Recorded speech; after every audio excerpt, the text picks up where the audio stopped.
Olha, a Polícia Civil do Paraná ouviu ontem à tarde o homem acusado de assassinar aí as duas vizinhas em Antonina. Ouviu pela primeira vez, né? E a nossa equipe entrou hoje em uma das casas que foi cenário dessa brutalidade. Para a Polícia Civil, o caso está esclarecido. Carlinhos, o jardineiro, continua preso aqui na delegacia. E em depoimento para a delegada da cidade, ele disse que o motivo do desentendimento que levou à morte das duas senhoras foi a quantia de R$50. Segundo a versão dele, ele teria feito um serviço para a senhora Renéia um tempo antes, teria sido pago por esse serviço o valor de R$50 e ele achou insuficiente o valor que foi pago.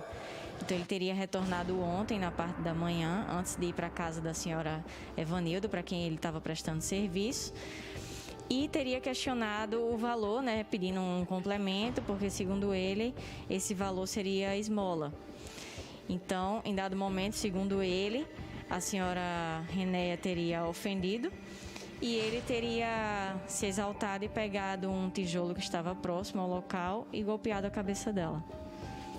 Valor de R$50 sobre a vida da senhora de 65 anos. Exato. E com relação à morte da vizinha, como que ele disse? O que ele contou? Bom, ele afirmou ainda em relação à primeira morte que ele queria que parecesse um acidente.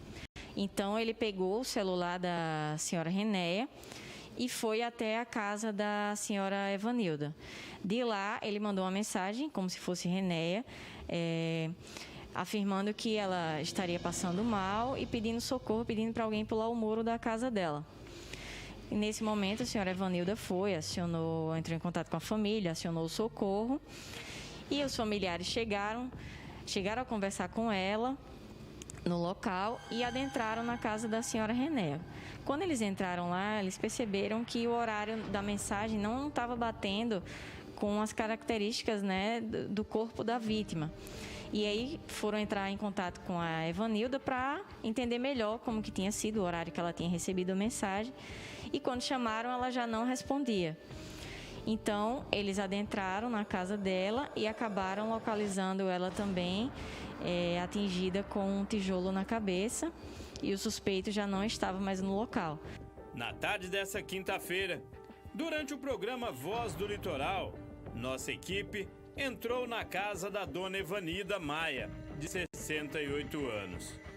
Foi nesta casa que a dona Evanida Maia Pedro, de 68 anos, foi brutalmente assassinada. Eu fico até emocionado em contar uma história dessa, não queria fazer parte de uma notícia dessa. Ela foi encontrada dentro deste quarto. Olha só a porta está arrombada por quê? Porque a polícia teve que arrombar a porta para socorrê-la. A polícia, o corpo de bombeiros, porque o criminoso, sem vergonha, marginal, trancou a vítima dentro do quarto depois de agredi-la covardemente. Ela estava aqui, ó, caída ao lado da cama, com a cabeça completamente ensanguentada, muito machucada. Ele trancou aquela porta e ainda trancou esta porta.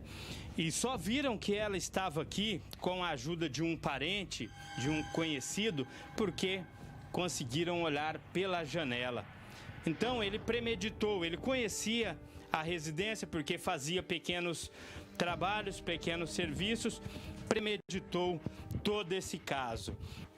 Um detalhe muito triste de toda essa história: a arma que esse criminoso usou para dar fim na vida da dona Evanida. Está aqui, ó, o Emerson mostra pra gente um tijolo, né? Vou pegar aqui, ó, um tijolo, pegar na sacola aqui, o que deve servir o mesmo peso. Tem que ser o peso da justiça, das mãos da justiça, sobre esse homem terrível que cometeu esse crime bárbaro. O crime de fato é bastante bárbaro e eu tenho uma coisa apenas a dizer. Essa história de que o cara era doente mental caiu por água, né? água abaixo aí, porque o que acontece? O cara que, como disse o Adilson Martins aí, inclusive a gente deixa aqui os parabéns a ele, ao Emerson Menini, que fizeram toda essa cobertura aí do caso, o cara premeditou tudo isso, né? Ele foi lá, assassinou primeiro a dona Reneia, né? E depois veio para a dona Ivanida. Ele premeditou isso, ele pegou o telefone celular de uma primeiro, da dona Reneia, depois, né, tentou mandar mensagem aí para a dona Ivanida, enfim, ele premeditou toda essa situação para tentar sair ileso de tudo isso por causa de R$50. R$50 foi o que custou essas duas vidas. E também eu acredito aí que o resto da vida desse rapaz, né, do Carlos, porque imagino eu que ele não vai sair tão cedo da prisão e tem mais aqui ficar lá mesmo, né? Para pagar por todo o mal que causou por causa de R$50. É inimaginável a gente pensar, né, que por um valor tão baixo, tão irrisório, duas pessoas acabaram perdendo a vida. É triste demais, o Adilson se mostrou ali de fato bastante emocionado, né? Quando entrou ali ao caso, na casa da segunda vítima, e você também vê que ele trancou a vítima dentro do quarto. Enfim, toda essa malandragem que ele fez aí para tentar escapar desse caso, inclusive que saiu correndo pela mata e daí, graças a Deus, os policiais conseguiram pegá-lo, né?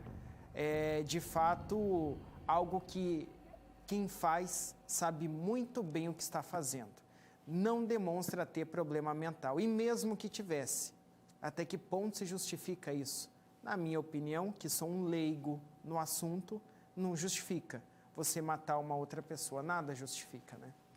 Bom, deve seguir preso aí por muito tempo ainda. Logo, inclusive, deve acontecer o julgamento, já que a Polícia Civil, como também disse o repórter Adilson Martins, o caso está praticamente solucionado, tendo em vista aí os depoimentos desse rapaz que contou os detalhes de como tudo aconteceu.